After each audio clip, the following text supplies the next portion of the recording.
2004 Subaru Legacy GT. It is right-hand drive, JDM, and it has the EJ20Y engine.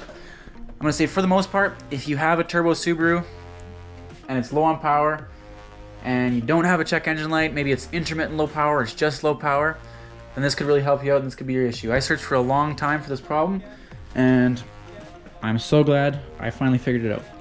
As time went on, it just kept getting worse and worse and worse, and now it was basically to the point where it does it all the time. But when it's running good, you know, the turbo just spools a lot better. And yeah, so I'm just gonna tell you guys what the problem was, and I'm gonna actually show you how I ended up finding the problem. So the problem actually ended up being my turbocharger inlet was cracked. So basically, kind of explains everything. It was sucking in additional air that was not being sensed by the mass airflow sensor. Therefore, that additional air was causing the ECU to pick up a lean reading. So the car was running lean. So then my ECU would add fuel to try and richen up the air-fuel ratio. The car would say, okay, I cannot give you enough fuel to richen this air-fuel ratio to the point where it's safe. So this car would actually limit me to 7 PSI of boost, which is wastegate pressure. And so after doing a lot of research, I found out that is something these cars will do if they sense pre-ignition or your fuel mixture is too lean. It will actually limit your car to 7 PSI, and you won't get a check engine light, you won't get no pending codes, nothing like that. You're basically on your own. So now I'm going to actually show you guys how I ended up finding this issue. And this is a really helpful thing you can definitely do even if you're having a boost pressure issue, but in my case this would actually be considered a vacuum leak. So I actually have a smoke tester.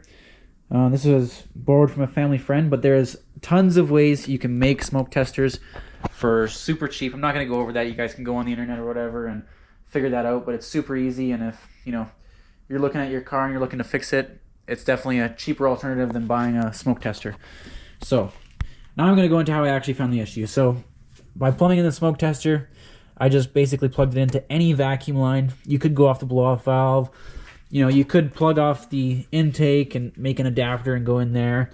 You can literally go in any vacuum line. In my case, I took the vacuum line off of the fuel pressure regulator, I believe that is, and we pumped it up. And I'm going to show you guys in a minute here. We actually found the leak. This is the turbo compressor outlet, and then your intake for your turbo goes under the intake manifold, and down there you can actually see the smoke coming off right under that clamp.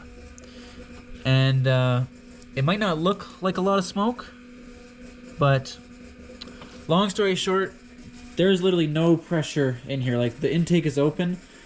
As you can see, there's smoke coming out of there. So there's no pressure in there, and it's leaking out of there. So that is a huge vacuum leak, because you got to think this car is, that inlet is sucking 16 pounds of boost, or I don't know if that'd be vacuum or whatever, but it's sucking like crazy. And that's all extra unmetered air that's not being registered by your mass sensor.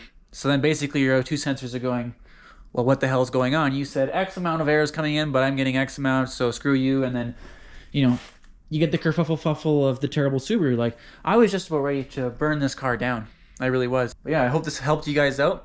And basically this would be applicable to if you have any turbo Subaru engine. I looked all over the internet for low power, no check engine light, and I never found a single thing that said anything like this. And I am 99.9% sure that this is the problem. I mean, I'll know before I post this video, because it's not the problem. I probably won't post it. Yeah. but yeah, so anyways, that's it. Thanks for watching, you guys, and my next video will actually be me replacing this turbo inlet. I went ahead and ordered a aftermarket turbo inlet pipe. So we're going to throw that on. And yeah, so if you guys want to see my next video, which will actually be replacing this turbo inlet pipe, which I've heard can be a nightmare. Some people, different people say different things. So we'll see how that goes. And yeah, my next video will be me replacing this turbo inlet pipe, and then we'll be driving the car. Until next time, Stay tuned. yeah.